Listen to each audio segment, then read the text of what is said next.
ओम शांति। ओम शांति। जैसे कहते हैं कि हर व्यक्ति जीवन में सफल होना चाहता है और उस सफलता प्राप्त करने के लिए रात दिन मेहनत करता है, क्योंकि दुनिया में ऐसी कोई छड़ी नहीं है जो तुरंत घुमाए और आदमी को सफलता मिल जाए। तो सफलता के लिए मेहनत ज़रूर करनी पड़ती है। जो व्यक्ति जितना मेहनत करता है उसको उतनी ही सफलता मिलती है। तो आज हमारे बीच में एक बहुत ही सफलतम व्यापारी विराजमान है। सफलता की कहानी कैसे जीवन में लिखी जाती है, कैसे हम जीवन में आगे बढ़ें, उसके बारे में चर्चा करने के लिए हमारे बीच में विराजमान है आदरणीय राजयोगी वीरम सिंह जी। और मैं आज आपसे कुछ प्रश्न उत्तर के माध्यम से जानना चाहूँगा कि कैसे जीवन में सफल होएं। तो आपका बहुत बहुत स्वागत है। थैंक यू राज सिंह भाई साहब, थैंक यू। तो आप कहाँ के रहने वाले हैं? देखिए राज सिंह भाई जी की अगर मेरा आइडेंटिटी पूछे तो वैसे मेरा जन्म स्थान तो राजस्थान जोधपुर से है, बिलोंग करता है। और मेरी कर्म भूमि जो है कर्नाटक में मैसूर शहर के अंदर जी। तो पिछले 42 वर्षों से मैं मैसूर में हूँ, वही अपना बिजनेस है और पूरा परिवार सहित हम वहीं रहते हैं। तो आप संक्षिप्त में आपका जो कारोबार है उसके बारे में बताइए, क्या कारोबार है? कारोबार की बात आप पूछें तो जैसे आपने शुरू में कहा कि सफलता के लिए कुछ आयाम होते हैं, कुछ ज़रूर कारण होते हैं, उससे आदमी आगे बढ़ता है और सफल होता है। तो मेरे जीवन की कहानी लगभग ऐसी है। तो सफलता के लिए देखा जाए तो जीवन में कुछ चीज़ें ऐसी होती है जिनको हम कहते हैं भाई कि व्यापारिक गुण, या जीवन में कुछ नैतिकता या कुछ ऐसे गुण हो जिन गुणों के आधार से हम आगे बढ़ सकते हैं। न केवल व्यापार बल्कि किसी क्षेत्र में भी आदमी को सफल होने के लिए या अपनी मंजिल प्राप्त करने के लिए या अपने लक्ष्य को हासिल करने के लिए गुणों की ज़रूरत होती है। तो उसी प्रकार मुझे करीब 40 वर्ष हो गए बिजनेस में रहते हुए। तो मैं 40 वर्षों में से 10 वर्ष को छोड़ करके 30 वर्षों को अलग करता हूँ, क्योंकि मुझे ज्ञान में आए हुए 30 वर्ष हो गए, ब्रह्म कुमारी संस्था से जुड़े हुए 30 वर्ष हो गए। उससे पहले भी मैंने 10 वर्ष बिजनेस किया था। तो ईश्वरी विश्वविद्यालय से जुड़ने के बाद मेरे जीवन में कैसे सफलता आई, और ज्ञान न होने से मेहनत करते हुए भी हम सफल ना हो पाए, ये चीज़ मैं आपके सामने स्पर्श करूँगा। तो पहले मेहनत तो करते ही थे, बिना ज्ञान में थे तब भी, लेकिन कुछ प्रोग्रेस नहीं हो पाती थी। और उसका सबसे बड़ा मैं ज्ञान में आने के बाद महसूस किया मैंने कि जीवन में कुछ मूल्य हैं, वो मूल्य ही हमें आगे बढ़ाते हैं। जैसे ऑनेस्टी है, मेहनत तो चाहिए ही चाहिए कुछ भी मुकाम पर पहुंचने के लिए, बिना मेहनत कोई आगे अब नहीं बढ़ सकता। लेकिन ईमानदारी और फिर नम्रता और निर्माणता का गुण, साथ में मैं ये भी कहूँगा कि हर्षित मुक्ता भी बहुत ज़रूरी है। तो ये सब दिव्य गुण जो ईश्वर विश्वविद्यालय में सिखाए जाते हैं। मैं जब से 1990 से जुड़ा तो मैंने इसको एज ए एकेडमिक लर्निंग लिया, इस ज्ञान को, कि भाई ये ज्ञान हम पढ़ाई के रूप में लें ताकि हमारे जीवन में कुछ अच्छापन आए। और हुआ भी वैसा ही। जो हम ज्ञान की गहराई में जाते रहे वैसा ही जीवन में मैंने प्रैक्टिकल एप्लीकेशन शुरू किया, इसका अर्थात ज्ञान को अपने जीवन में अपनाना शुरू किया। उसका रिजल्ट ये हुआ कि लोगों का हमारे प्रति विश्वास बढ़ा और सबके साथ सद्व्यवहार होते गए। सद्भावना के माध्यम से व्यवहार में बहुत सजगता हुई और सहज रीति से लोग हमारे साथ जुड़ते गए। और जो जुड़ते गए उनका हमारा परस्पर विश्वास बढ़ा और विश्वास से व्यापार बढ़ता गया। तो हम तो ये सोचते हैं कि जब हमारे अंदर गुण होते हैं तो अच्छे लोग हमारे समीप आते हैं और उनके सहारे हम जो भी व्यापार करते हैं वो स्वतः बिजनेस तो बाई प्रोडक्ट रूप में बढ़ता चाहता है। तो आपकी वैसे एजुकेशन क्या है और किस चीज़ का बिजनेस करते हैं? हाँ, पढ़ाई की बात आप पूछ रहे थे। वैसे मैंने राजस्थान में जोधपुर में रहते हुए मैट्रिकुलेशन किया था, यानी 10वीं पास की थी। उसके बाद की जो है पढ़ाई प्री यूनिवर्सिटी कोर्स या बीकॉम, वो मैंने मैसूर में। वीरम सिंह जी, मैं ये पूछना चाह रहा था जी कि कई व्यापारियों को मैंने देखा है कि अपने व्यापारिक क्षेत्र में वो लोग सफल है, लेकिन परिवार में मैंने देखा है कि परिवार में काफ़ी झगड़े हैं, कलह कलेश बहुत है, फैमिली के अंदर में शांति नहीं है, अशांति बहुत ज़्यादा है। बच्चे उनके ठीक से पढ़ते नहीं हैं या यूं के बच्चे उनका कहना नहीं मानते और छोटी छोटी बातों में पत्नी के साथ में किसी ना किसी बात को लेकर मन मुटाव होता है, तो आप कैसे व्यापार और परिवार का बैलेंस रखते हैं? बहुत अच्छी बात पूछी राज सिंह भाई साहब आपने। जीवन में संतुलन रखना बहुत ज़रूरी होता है। हम किसी क्षेत्र में क्यों न रहते हो, कुछ नैतिक जिम्मेवारी हमारी होती है, तो उन फर्ज को, आप फर्ज को जिम्मेवारी कहो, उसको जरूर निभाना चाहिए हर आदमी को। जैसे अभी बिजनेस में हैं हम, तो व्यापार को भी ठीक से करना चाहिए, लेकिन व्यापार में इतना भी टू मच नहीं चला जाना चाहिए जो परिवार की तरफ हम ध्यान में दे दें। तो परिवार का भी ध्यान रखना बहुत जरूरी है। परिवार और व्यवहार, व्यापार, ये देखते हुए स्वयं की उन्नति की तरफ भी ध्यान न जाओ, वो भी ठीक नहीं है। तो यही सबसे इम्पोर्टेंट बैलेंस है कि भाई अपना व्यक्तिगत ध्यान भी रहे, बैलेंस रहे, अर्थात हमारे जीवन में अपना व्यक्तित्व बढ़ता रहे, निखरता रहे, और उसी के साथ साथ हम परिवार की जो हमारे से कुछ अपेक्षाएं रहती है, जिम्मेवारियां रहती है, उनको भी हम बड़े ध्यान से निभाना चाहिए। और साथ में फिर अब बिजनेस करते हैं तो बिजनेस में भी हमारा पूरा दिल लगना चाहिए। मैंने कैसे बैलेंस रखा जीवन में, आप रख रहा हूँ, मैं आपको बताता हूँ कि जब मैं परिवार में होता हूँ तो पूरा परिवार की तरफ ध्यान देता हूँ, उस वक्त व्यापार के बारे में नहीं सोचता। और जब व्यापार में बैठता हूँ तो पूरी एनर्जी मेरी बिजनेस में लगती है, उस वक्त मैं परिवार के बारे में नहीं सोचता। और जब मैं योग और ज्ञान में बैठता हूँ तो न व्यापार याद आता है न परिवार याद आता है। तो मेरा कहने का मतलब यह है कि जहाँ हम जिस कार्य में लगे होते हैं, हमारी एकाग्रता, कंसंट्रेशन उसी में होनी चाहिए, ताकि मन बुद्धि एकाग्रचित होने से उसमें सफलता सहज मिलती है। बहुत अच्छा। तो जैसे कहते हैं बिजनेसमैन का अर्थ ही होता है बिजी मैन, इतनी ज़्यादा बिजी लाइफ होती है कैसे कि मरने की फुर्सत नहीं है। तो ये जो राजयोग आप मेडिटेशन करते हैं, कैसे आप व्यापार में रहते हुए इस मेडिटेशन के लिए आप कैसे टाइम निकाल पाते हैं? बहुत सुंदर प्रश्न है। आपकी दिनचर्या क्या होती है? बहुत अच्छी बात बताई आपने।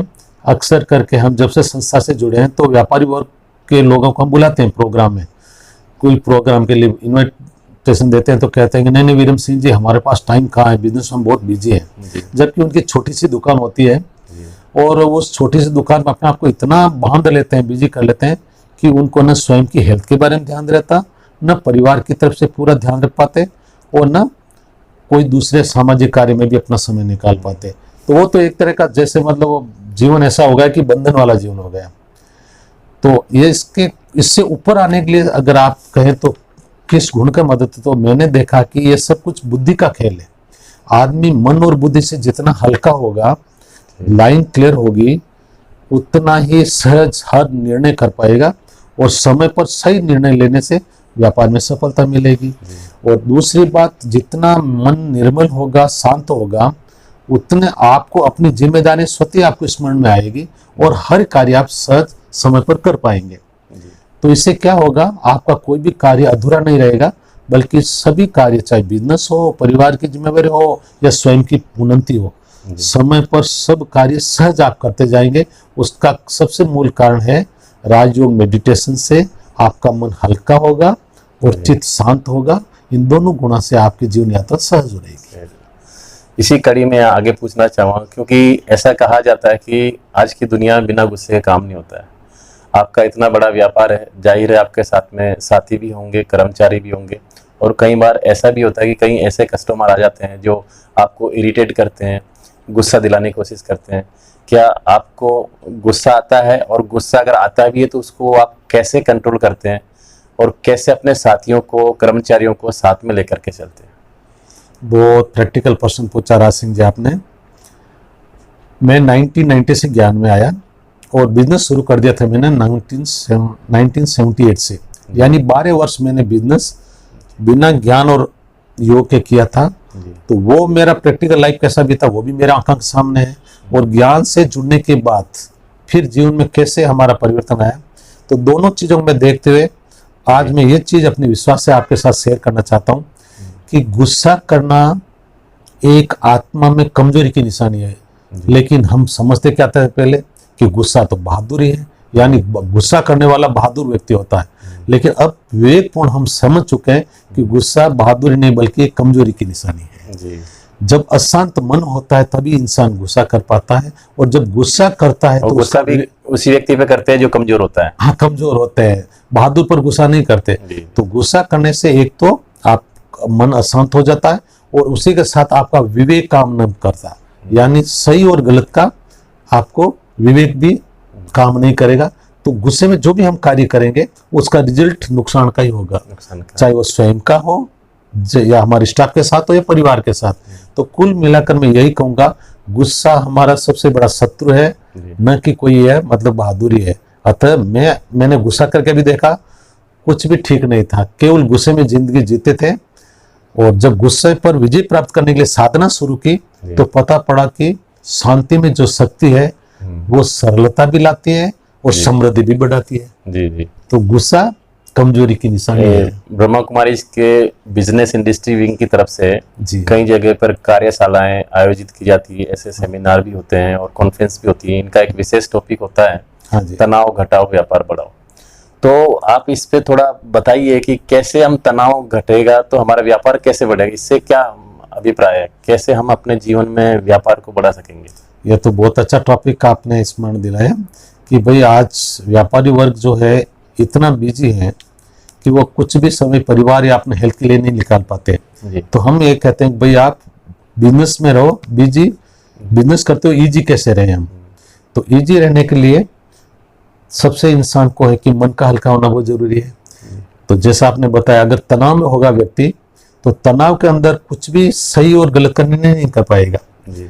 तो तनाव हटे तो व्यापार बढ़े। अब तनाव को कम कैसे करें, तनाव क्यों आता है, सबसे बड़ी इंपॉर्टेंट, तनाव एक हमारे अंदर मानसिक कमजोरियां का एक कुल मिलाकर के मतलब एक रिजल्ट है तनाव। जी। यानी आपके अंदर वो क्षमता नहीं है जो आप अपनी जिम्मेदारियों को बखूबी निभा पाते हैं। जी। जो इंसान अपनी जिम्मेदारियां निभाने में असमर्थ होता है उसी का दूसरा नाम है तनाव। अब तनाव को कैसे हटाएं, तो अंदर जो मानसिक या आध्यात्मिक शक्ति है जो नहीं है उसकी वजह से तनाव आ रहा है। तो इसका डोसेज भी एंटी डोसेज यही है कि भाई आपकी आंतरिक मानसिक शक्तियां बढ़ाओ। आप जब आपके मन के अंदर शक्तियां बढ़ जाएगी, गुण बढ़ जाएंगे, तो वो अपने आप तनाव आपका हटता जाएगा। तो मैंने जीवन में ये भी देखा, जब गुण और शक्ति नहीं थी, आध्यात्मिक शक्ति जीवन में, तो छोटी बात से भी हम गुस्से में आ जाते थे और तनाव में आ जाते थे।